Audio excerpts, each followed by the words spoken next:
യുഡിഎഫിന് 102 സീറ്റ് കിട്ടി, ബസിന്റെ സീറ്റാണ് കാലി. ഇതിപ്പോ ഈ വോട്ട് ചെയ്തോലാണ് ഇപ്പൊ അനുഭവിക്കുന്നത്. 10 വർഷം തുടർച്ചയായിട്ട് പ്രതിപക്ഷത്തുണ്ടായിരുന്ന UDF ഭരണം പിടിച്ചെടുക്കുന്നതിന് വേണ്ടി ഒരുപാട് വാഗ്ദാനങ്ങൾ ജനങ്ങൾക്ക് നൽകിയിട്ടുണ്ട്. പെൻഷനോ അതുപോലെ തന്നെ മറ്റ് ആനുകൂല്യങ്ങളോ ഒന്നും തന്നെ ഇപ്പോൾ കൊടുത്തില്ലെങ്കിലും സ്ത്രീകളുടെ സമ്മർദ്ദത്തിൻ്റെ ഫലമായി KSRTCയിലെ ചില ഓർഡിനറി ബസ്സുകളിൽ ഇപ്പോൾ സൗജന്യം അനുവദിക്കേണ്ട അവസ്ഥ വന്നിരിക്കുകയാണ്. സൗജന്യം ലഭിക്കുന്ന യാത്രക്കാരെ സംബന്ധിച്ചിട്ട് ഇത് ഒരു നല്ല കാര്യം തന്നെയാണ്.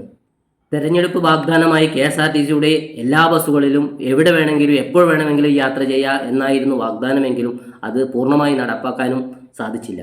ഈ ഒരു പദ്ധതി പ്രഖ്യാപിക്കുമ്പോൾ ഇതിനെക്കുറിച്ച് ഒട്ടും തന്നെ പഠിച്ചിട്ടില്ല എന്നത് പകൽ പോലെ സത്യമാണ്. എന്തുകൊണ്ട് സ്ത്രീകളെ മാത്രം തിരഞ്ഞെടുത്തു? പുരുഷന്മാരെ ഒഴിവാക്കാനുള്ള കാരണം എന്താണ്? ഇന്ന് കേരളത്തിൽ എല്ലാ റൂട്ടിലും KSRTC സർവീസ് നടത്തുന്നില്ല.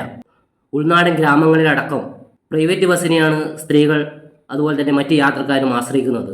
അതുകൊണ്ട് തന്നെ ഈ പദ്ധതിയുടെ പ്രയോജനം ഉൾനാടൻ ഗ്രാമങ്ങളിലുള്ള സ്ത്രീകൾക്ക് ലഭിക്കുന്നില്ല. ഒരു കുടുംബത്തിൻ്റെ നാഥൻ കൂടുതലും പുരുഷന്മാരായിരിക്കും. അതുകൊണ്ട് തന്നെ പല ആവശ്യങ്ങൾക്കും കൂടുതലും യാത്ര ചെയ്യുന്നത് പുരുഷന്മാരായിരിക്കും. അവരെ ഈ പദ്ധതിയിൽ ഉൾപ്പെടുത്താത്തതും ഉയർന്ന ശമ്പളത്തിന് ജോലി ചെയ്യുന്ന സ്ത്രീകളെ ഇതിൽ ഉൾപ്പെടുത്തിയതും ഈ പദ്ധതിയെക്കുറിച്ച് ഒട്ടും തന്നെ പഠിച്ചിട്ടില്ല എന്നതിൻ്റെ ഒരു തെളിവാണ്. പല സ്ത്രീകളും ഈ പദ്ധതിയുടെ ആനുകൂല്യം വേണ്ട എന്ന് പറഞ്ഞ് മുന്നോട്ട് വന്നിട്ടുണ്ട്. ഒരു വശത്ത് സർക്കാർ KSRTCക്ക് അധിക ബാധ്യത വരുത്തി സൗജന്യം നൽകുമ്പോൾ മറുവശത്ത് സ്വകാര്യ ബസ്സുകളുടെ വരുമാനത്തെ ആശ്രയിച്ച് ജീവിക്കുന്ന ലക്ഷക്കണക്കിന് തൊഴിലാളികളുടെ വരുമാന മാർഗമാണ് ഇല്ലാണ്ടാവുന്നത്. ഒരു സ്വകാര്യ ബസ് സർവീസ് നടത്തുമ്പോൾ അതിൻ്റെ ജീവനക്കാരും അതിൻ്റെ ഓണറും മാത്രമല്ല ജീവിക്കുന്നത്. യാത്രക്കാരില്ലാതെ വരുമാനം കുറഞ്ഞ് സർവീസ് നിർത്തിവെക്കേണ്ടി വന്നാൽ ഇവിടെ പട്ടിണിയിലാവുന്നത് അവരെ ആശ്രയിച്ച് അനുബന്ധമായി ജോലി ചെയ്യുന്ന നിരവധി ലക്ഷക്കണക്കിനായ തൊഴിലാളികളാണ്. ബസ് കഴുകുന്ന തൊഴിലാളി മുതൽ വർക്ക്ഷോപ്പ് ജീവനക്കാർ മുതൽ സ്പെയർ പാർട്സ് വിൽപ്പനക്കാരും അതിൻ്റെ ഉൽപ്പാദന മേഖലയിലുള്ളവരടക്കം അങ്ങനെ ലക്ഷക്കണക്കിനായ തൊഴിലാളികളാണ് ഇതുമായി ബന്ധപ്പെട്ടിട്ട് പട്ടിണിയിലാവുന്നത്. ഈ സൗജന്യം നിലനിർത്തിക്കൊണ്ട് ഇതിലും മെച്ചപ്പെട്ട സൗജന്യം കൊടുക്കാനും സ്വകാര്യ ബസ് ഓണർമാർ തയ്യാറാണ് എന്നാണ് കഴിഞ്ഞ ദിവസം അവർ മാധ്യമങ്ങളോട് പറഞ്ഞത്. ആദ്യത്തെ ഉപാധി എന്ന് പറയുന്നത് ഇവിടെ പറഞ്ഞതുപോലെ തന്നെ ഞങ്ങൾക്ക് കിട്ടുന്ന കളക്ഷൻ പൂർണ്ണമായും സർക്കാരിലേക്ക് അടയ്ക്കാൻ ഞങ്ങൾ തയ്യാറാണ്. അവർ മുന്നോട്ട് വെക്കുന്ന ആവശ്യങ്ങൾ വളരെ ലളിതമാണ്. ഇന്ന് ഓടുന്നത് പോലെ തന്നെ ആ വണ്ടിക്കുള്ള എല്ലാ ചെലവുകളും ഞങ്ങൾ വഹിക്കും. ഞങ്ങളെ ബസ്സിൽ കയറുന്ന സ്ത്രീ യാത്രക്കാർക്ക് മുഴുവൻ ഞങ്ങൾ 0 ടിക്കറ്റ് നൽകാം. അത് നടപ്പിലാക്കിയാൽ ഈ പദ്ധതിയുടെ ഭാഗമായി കേരളത്തിലെ മുഴുവൻ സ്ത്രീകൾക്കും ഈ പദ്ധതിയുടെ ഭാഗമായി സൗജന്യമായി യാത്ര ചെയ്യാൻ സാധിക്കും. ഈ പദ്ധതിയിൽ KSRTCയോടൊപ്പം സ്വകാര്യ ബസ്സുകളെയും ഉൾപ്പെടുത്തുക. ബസ്സിന്റെയും തൊഴിലാളികളുടെയും മുഴുവൻ ചെലവും അവർ നോക്കിക്കൊള്ളാം.